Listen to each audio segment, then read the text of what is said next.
Saya bantu, Pak. Pak Didi. Ya, Ya Pak, terima kasih Pak.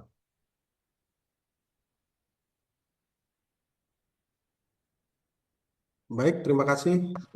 Maaf tadi ada kendala internet kurang bagus tiba-tiba. Jadi sebelumnya saya perkenalkan diri dulu. Saya Muhammad Ali Chandra dari Poltek Busowa. Adik-adik, ini kita baru ketemu di pelajaran elemen mesin. Nanti kita akan ketemu selama 1 semester ini. Kita akan belajar banyak tentang permesinan. Nah, dasar-dasarnya kita belajar dulu. Nah, tidak salah pilih, adik-adik masuk di Diploma 3 jurusan mesin, perawatan perbaikan mesin, karena memang lulusan Diploma 3 itu di industri-industri, khususnya di wilayah Indonesia Timur itu banyak direkrut, khususnya di Morowali, di daerah-daerah tambang, seperti itu. Nah, sebelum itu saya mau bertanya adik-adik, apakah di sini alumni SMA atau SMK semua rata-rata? Mungkin dari Mas Dedi, alumni apa Mas SMA, Pak Dedi? Ali. SMA, SMA, ya. ya. Jadi Ya. memang di sini tuh bervariasi dari ada SMA, SMK, mungkin kalau dari jurusan SMK yang dari otomotif atau dari TKR atau dari kendaraan ringan dan lain-lain mungkin sudah akan sedikit mengenal materi ini, tapi mungkin yang dari SMA akan memulai baru. Tapi tidak masalah, kita sama-sama belajar, jadi nanti kita saling berdiskusi di dalam materi ini. Untuk mempersingkat waktu, jadi kita saya akan presentasi, nanti adik-adik bisa kalau ada pertanyaan atau apa silahkan berdiskusi, angkat tangan atau bisa raise hand seperti itu. Nah, untuk materi pertama kita ini kita akan belajar tentang sambungan non permanen, yaitu sambungan yang artinya kita akan belajar jadi ada sambungan non permanen dan permanen. Untuk minggu ini kita akan belajar sambungan non permanen. Nah, sambungan non permanen jadi ada sambungan di mana dua atau lebih bagian dapat dilepas kembali tanpa merusak bagian yang disambung. Jadi bagian-bagian itu disambungkan ya, tapi bisa dibongkar kembali tanpa merusak bagian-bagian itu. Dan itu banyak digunakan di industri-industri manufaktur, konstruksi dan lainnya. Apalagi sekarang teknologinya pembangunan itu sekarang pakai rangka baja, nah, seperti itu. Maka sambungan non permanen ini banyak digunakan karena bisa dibongkar pasang seperti itu. Nah, sambungan non permanen kemungkinan komunikasi dapat dibongkar pasang dengan digunakan secara luas di konstruksi. Jadi ini yang paling banyak digunakan untuk sambungan non permanen itu adalah jenis ulir murbaut atau baut yang mungkin tidak asing melihat bahwa baut itu seperti ini bentuknya dan itu bisa kalian temui adik-adik mungkin banyak di mobil, di motor, di jembatan kalau lihat ya, tapi kan banyak jenisnya. Kita akan belajar seperti kita. Nah, kita mengenal baut tadi. Nah, baut itu sendiri banyak bagiannya ya. Jadi tidak asal baut itu dibikin. Jadi semuanya ada standarnya. Jadi baut ulir luar atau baut ulir dalam. Maka mungkin di konstruksi ini kelihatan sepele. Wah itu baut harganya kalau yang kecil-kecil mungkin 1.000, 2.000. Tapi apalagi namanya kalau dibuat itu membutuhkan waktu. Ada yang industri besar, ada juga yang menggunakan mesin bubut atau menggunakan mesin CNC seperti itu. Nah, eh, ada di bagian-bagiannya ada sudut ulir, ada puncak ulir, ada jarak bagi, ada diameter inti ulir luar, ada diameter luar ulir. Nah, jadi banyak bagian-bagiannya. Ini seperti di gambar, diameter luar, ulir dalam, seperti itu. Nah, istilah-istilahnya ada juga mayor, ada min, ada minor diameter. Nah, yang sering paling nanti kalau beli di apa di bengkel atau di toko, ulir seperti apa itu biasa paling sering ditanya pitch atau jarak antar gunung ke gunung atau ini disebut dengan pitch. Ini pitch berapa? Biasa itu ada tabelnya 1,25 atau 1 atau 1,5, nah, tergantung penggunaannya. Ada juga ulir kasar dan ulir halus seperti itu. Nah, yang kalian lihat bentuk-bentuk ulir, nah itu adik-adik itu ada yang berbentuk runcing atau V, ada juga infill, ada Whitworth. Nah, ini ujungnya agak radius. Nah, seperti itu. Ada juga square. Jadi banyak jenisnya ya. Ada yang trapesium, ada juga yang berbentuk eh, setengah lingkaran. Jadi tergantung penggunaannya. Jadi ulir itu sangat kompleks. Jadi banyak penggunaan-penggunaan yang harus dipakaikan. Jadi tidak apa ulir-ulir itu tidak bisa langsung tiba-tiba dipakai. Jadi ada fungsi dan penggunaannya. Nanti kalau kita praktek mesin bubut kah, mesin itu kita akan belajar juga bagaimana membuat ulir dan kegunaannya seperti itu. Nah, baut atau tadi ulir. Jadi kalau ulir tadi ada ulir dalam, ulir luar. Nah, untuk baut itu seperti laki-lakinya, ya. Jadi baut kalau pasangannya itu mur. Nah, perempuannya kalau biasa itu bahasa bengkelnya seperti itu. Nah, baut tembus, ada baut tembus, ada baut tap, ada baut tanam, ada baut kepala, atau baut untuk pemakaian khusus. Ya, biasa kalau baut tembus itu seperti ini. Jadi untuk kanan kiri ada juga baut tanam, biasa untuk dinding atau untuk tembok atau yang biasa untuk konstruksi. Biasa juga ada untuk angkur seperti itu. Jadi banyak pemakaiannya. Nah, ada juga tadi pemakaian khusus. Itu ada untuk rel kereta, itu baut khusus. Yang kenapa senang dibilang khusus? Karena hanya yang menggunakan rata-rata untuk rel kereta saja. Jadi bautnya baut khusus. Jadi untuk pemakaian khusus, nah ini biasa untuk fondasi, penahan, seperti ini. Rel kereta, mata kait, baut T atau meja dengan alat T, baut kereta. Jadi baut-baut pun juga dibuat khusus karena menyesuaikan penggunaannya. Jadi penggunaan yang sering digunakan untuk industri atau manufaktur atau apalagi namanya eh, itu sering digunakan. Nah, jadi banyak kegunaannya baut. Nah, baut itu biasa terbuat dari baja, ya. Jadi besi yang jadi pasir besi yang diolah, dipanaskan dengan suhu tertentu, itu bisa juga dengan produksi massal atau dibuat dengan mesin bubut seperti itu. Nah, ini tadi yang aplikasi ada konstruksi mesin, perkakas tangan, kendaraan, elektronik. Jadi kalau untuk khusus elektronik itu biasanya bautnya itu kecil-kecil. Nah, itu biasanya produksi massal.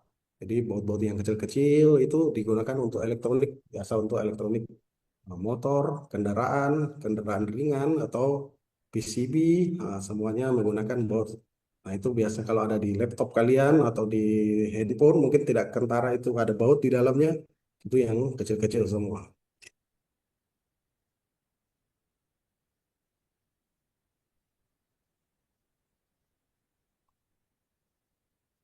Lanjut kelebihannya sambungan ulir, ya. Jadi tadi saya sudah singgung di awal. Jadi ulir itu mudah dibongkar pasang. Jadi ketika kita dibongkar, dipasang kembali, nah itu eh, sifatnya bisa permanen, bisa juga tidak. Jadi ketika kita kayak jembatan rusak atau apa, kita bisa bongkar kembali, bisa perbaiki atau bisa ganti bajanya.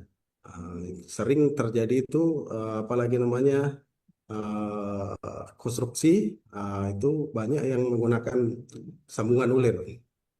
Kedua, dapat menahan beban aksial dan radial. Jadi bisa menahan beban. Jadi ketika ada hantaman dari atas atau dari depan itu bisa tahan untuk menahan beban. Terus baut itu punya standar, jadi tidak asal jadi biarpun kita di Eropa, di Amerika atau di Jepang atau semua baut itu sama semua. Jadi tidak bisa kita bikin standar sendiri baut seperti ini. Semua harus mengikuti standar. Jadi kalau kita beli toko di Jawa, di Makassar, dimanapun itu sama semua ukurannya. Jadi kalau sudah ada standarnya, nah itu sama semua. Nah, biaya keempat itu ada biaya relatif murah. Jadi biayanya relatif murah. Jadi karena sistemnya bongkar pasang tadi beda kalau mungkin nanti kita belajar sambungan permanen kayak di las itu butuh energi tinggi, butuh pengelasan dan lain-lain, energi listrik dan lain-lain. Kalau ini relatif murah karena bongkar pasang kita bawa kunci-kunci, kita sediakan baut murnya semua, tinggal kita apa pasang dengan kekuatannya seperti itu. Nah, untuk kekurangannya sendiri itu eh, sambungan ulir dia mengalami kelelahan material. Jadi sambungannya itu bautnya itu juga mempunyai apalagi namanya kekuatan. Jadi kalau kita belajar tentang nanti kita belajar apalagi kekuatan bahan, kita, kita akan belajar tentang uji tarik. Jadi berapa kekuatannya maksimum kalau misalnya menggunakan besi ST37, ST40, jadi kekuatan tegangan tariknya itu berapa gitu. Jadi ketika kita material itu, jadi kalau penggunaan seperti jembatan itu mungkin pakai menggunakan ST40, nah, gitu atau ulir kasar atau yang lebih kuat lagi beda dengan yang ulir-ulir yang bisa digunakan di mana di motor atau yang tidak terlalu memerlukan kekencangan tinggi sekali atau tegang ketegangannya. Nah, seperti itu. Nah, perlu pengencangan yang tepat. Itu tadi yang saya singgung bahwa ada pengencangan yang tepat. Jadi ada jadi ketika dikencangkan itu harus betul-betul sesuai standar atau kerapatannya. Jadi tidak longgar. Kenapa kalau terjadi kelonggaran itu akan menyebabkan fatal. Bayangkan kalau sebuah jembatan, kalau tiba-tiba bautnya longgar atau patah, nah, itu kan terjadi mungkin patah atau lepas dan menyebabkan kecelakaan. Nah, seperti itu. Itu kan kita yang tidak perlu maksudnya tidak tentu diinginkan seperti itu. Nah, yang ketiga rentan terhadap getaran, vibrasi. Jadi ketika ada getaran, itu baut itu akan lama-lama juga murnya dia akan lepas. Makanya kalau di industri-industri besar biasa itu mur baut itu yang kayak industri semen saya pernah berkunjung itu dia mur bautnya langsung dilas karena eh, takutnya kalau vibrasi mur bautnya itu lepas, maka dia juga modif seperti itu. Jadi kayak sambungan permanen. Tapi tentunya masih bisa di kalau terjadi kerusakan masih bisa di maintenance atau diperbaiki. Apalagi adik-adik ini kita jurusan maintenance ya khususnya di industri nanti kita perlu itu belajar banyak seperti itu. Selanjutnya ada eh, memerlukan alat khusus untuk jenis tertentu. Jadi eh, untuk sambungan ulir memerlukan alat khusus untuk jenis tertentu. Itu tadi alat untuk pengencangannya. Seperti itu ada eh, untuk apa? Untuk bagian-bagian yang harus dikencangkan. Jadi alat-alat tertentu. Mungkin sambil saya bercerita, sambil saya menjelaskan, adik-adik kalau mau silahkan bertanya, silahkan. Kita eh, santai saja mungkin karena sudah siang, jadi mengantuk atau sudah Ya lapar. Pak Ali, mau tanya Pak Ali. Siap-siap, Pak. Ya, itu kan kalau kita ini menggunakan baut sama mur itu, kenapa harus pakai reng itu Pak? Iya, Penambahnya ya, Pak. siap, Pak. Jadi siap, adik-adik. Jadi ketika kita pasang itu kenapa kita harus pakai ring? Itu tadi karena ada rentan terhadap getaran. Jadi ketika tidak ada ring, itu akan bergetar. Nah, ring itu mengurangi resiko getaran tadi. Jadi ketika ada getaran, ada ring, maka murnya, pasangannya tadi itu tidak cepat lepas. Jadi seumpamanya itu terjadi getaran, maka ringnya itu lama-lama lepas. Makanya jembatan itu dia pakai alat khusus tadi. Jadi ketika pengencangannya sudah pakai ring atau terus pakai apalagi kunci torsi. Jadi kalau orang bengkel biasa kalau mungkin ada biar bapak adik-adik pernah ke bengkel atau ke showroom lihat itu pakai kunci torsi jadi bunyi tik tik tik itu ada kekuatannya. Jadi tidak Ya, pakai kalau listrik gitu Pak ya, kunci listrik. ya, betul. Itu impact, Pak. Jadi ketika mengunci, jadi itu bisa ditentukan berapa. Kalau Ukuran terlalu ya Pak. keras, ya, kalau terlalu keras juga nanti bisa putus bautnya. Kalau terlalu longgar, maka akan terjadi apalagi namanya vibrasi dan lepas seperti itu. Dan itu yang tidak diinginkan seperti itu. Cuma ya kelemahannya kalau murbaut ini rawan dicuri. Jadi kalau jembatan dan lain-lain itu orang tinggal bawa kunci-kunci, dia bongkar, dia ambil saja bautnya, dia jual, jual Rem kiloan. kereta api yang sering Pak. Ya, seperti itu Pak. Makanya cuma kenapa rel kereta juga masih menggunakan tadi baut khusus karena maintenance-nya mudah. Jadi kalau ada kerusakan atau apa itu maintenance-nya lebih mudah. Makanya masih menggunakan apa menggunakan kulir baut. Kecuali kalau kereta yang kayak MRT, LRT dia menggunakan penjepit. Jadi itu apalagi namanya relnya dia cuma jepit saja, dia tidak pakai baut lagi. Jadi dia sistemnya itu penjepit, dijepitkan antara rel sama apa dudukannya tadi. Kalau bantalannya, karena kalau yang begitu dia bantalannya sudah tidak pakai kayu atau yaitu pakai plastik, dia menggunakan apa besi cor khusus itu yang pernah saya baca-baca seperti itu. Mungkin begitu adik-adik ya. Jadi kita kita sambil lanjut apalagi namanya keterangannya. Nah, untuk pemilihan baut yang tepat, jadi kita perlu mempertimbangkan beban yang akan ditahan. Jadi beban atau penggunaannya. Jadi kalau mungkin di motor itu kita perlu menggunakan apalagi namanya torsinya berapa itu kita harus mempertimbangkan berapa. Dan itu biasanya kalau di otomotif itu ada apalagi namanya tabelnya berapa kekencangannya atau torsinya seperti itu.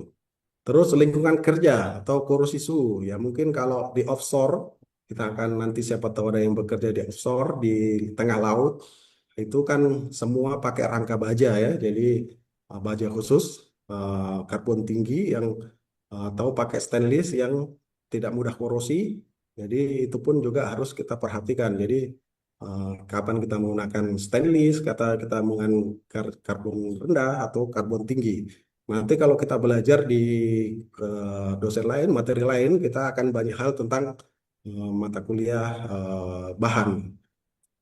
Yang ketiga, frekuensi pembongkaran. Jadi kalau itu tadi karena mungkin seringnya penggunaan, maka akan seringnya adanya maintenance atau perbaikan. Maka perlu ada diperhitungkan seperti itu. Jadi tidak boleh semata-mata kita apalagi namanya penggunaan baut suka-suka kita. Oh ini bentuknya seperti ini, panjangnya juga seperti ini. Itu juga dihitung semua. Kalau di industri kita hitung semua panjangnya berapa, ketebalannya berapa. Karena itu juga menyangkut tadi ada nilai keuangan yang harus dikeluarkan. Karena beda baut yang biasa harganya sama yang baut khusus seperti itu.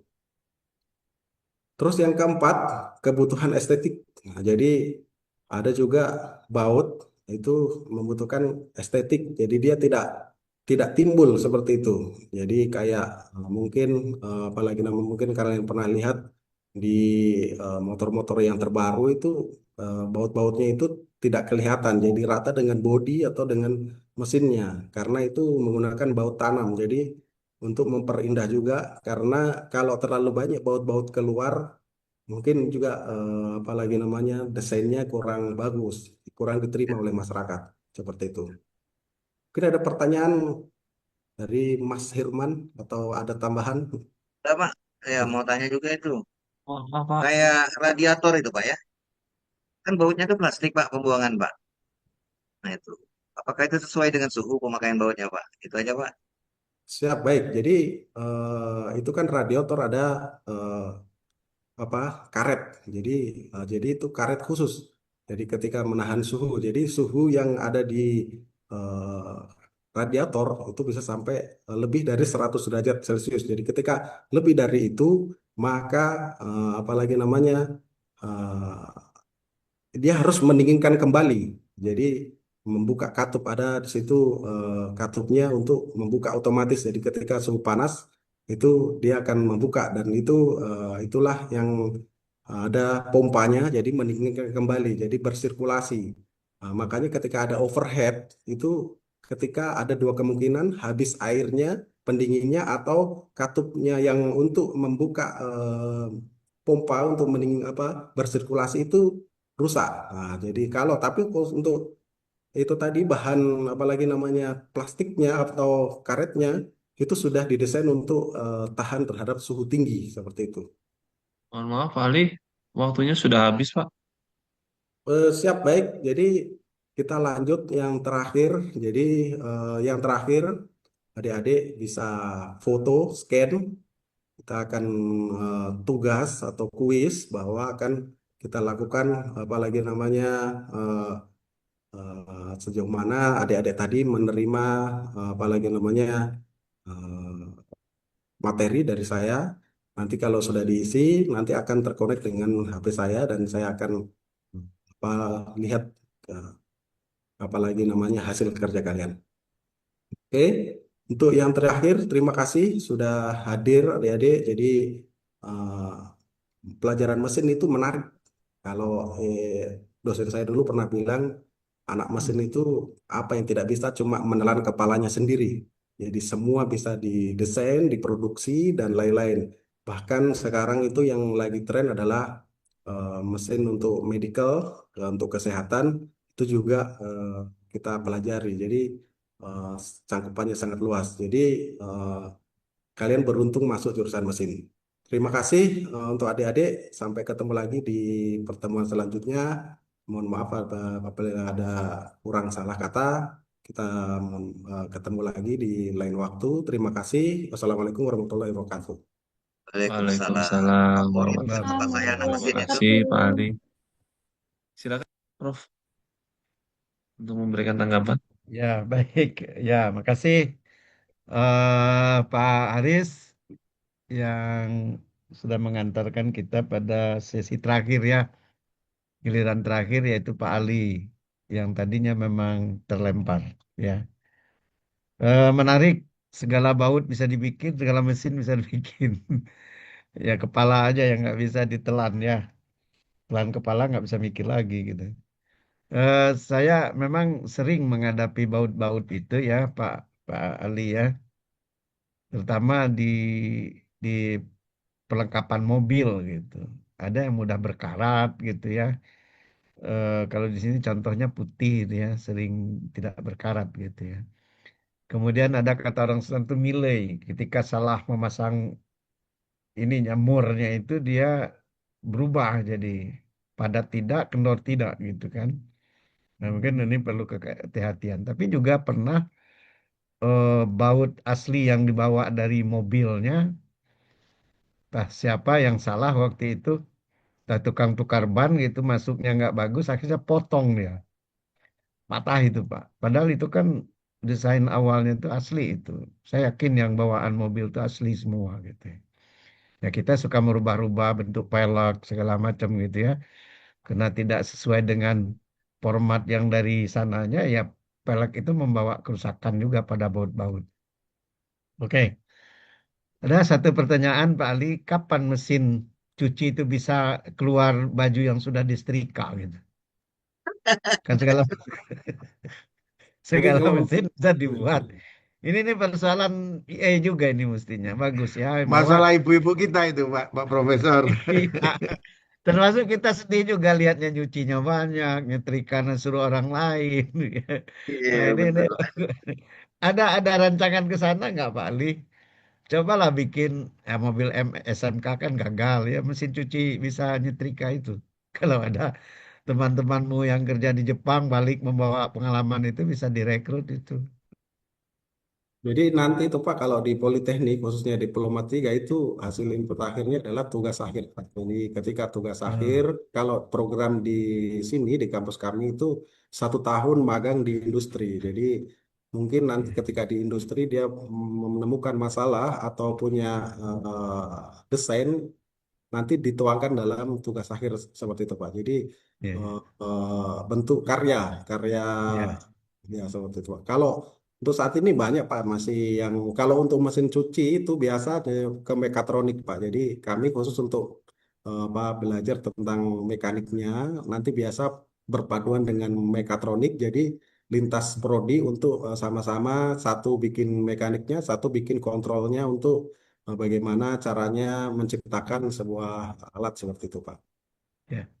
Baik, itu Tapi bisa harapan itu kita Pak. ya, Pak Ali ya. Ditunggu Ah, ini ya, saya Pak. telepon pertama saya terima dulu. ya, Baik tapi Pak, baik bisa Pak. itu Pak Ade. Ya, sebab kemarin begini Pak Ali, saya lihat ya, seorang rekayasa ini, rekayator apa namanya, mereka mesin, dia bisa terbang dengan mesin itu. Walaupun bodi pesawatnya nggak ada, tapi membawa payung gitu, payung terbang gitu.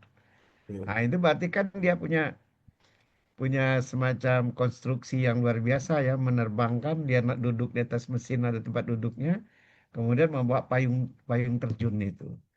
Ya, Jarak Pak, itu sekian yang payungnya terbaru, Pak. terangkat ya. Prof, izin yang terbaru itu yang Rinjani, Prof. Saya Pak itu Pak Jadi ya. untuk Ya. Rinjani itu berharap bisa ada drone. Jadi kalau drone pertanian itu langsung, jadi kalau ada korban yang jatuh langsung diangkat, tidak perlu ada Oh. helikopter. Jadi ada drone, dia kaitkan saja Iya, iya, langsung iya. diangkat gitu. Oke deh. Ya, kita tunggu karya bagus tadi mengajarnya detail, kemudian menjelaskan. Sekali-sekali ada pertanyaan, pemantik untuk mahasiswa bisa aktif ya. Kemudian disambung dengan tugas menggunakan QR dan segala macam. Ya, keterlibatan semua aspek media elektronik ada di dalam proses pembelajaran itu. Terima kasih, itu saja ya. Barangkali mohon maaf semuanya, mudah-mudahan lulus semua dalam pekerti ini. Rasanya jarang yang ngulang sih pekerti ini. Biasanya sekaligus itu kecuali ya tugasnya nggak masuk itu tertunda nanti Pak ya. Nah, tolong dihitung real teachingnya. Sebab kami juga harus melengkapi walaupun hari ini Bapak Ibu sudah menerima semacam ucapan selamat dan bukti-bukti keikutan sertaan dalam kegiatan selama 1 minggu ini. Selama saya mungkin ada 2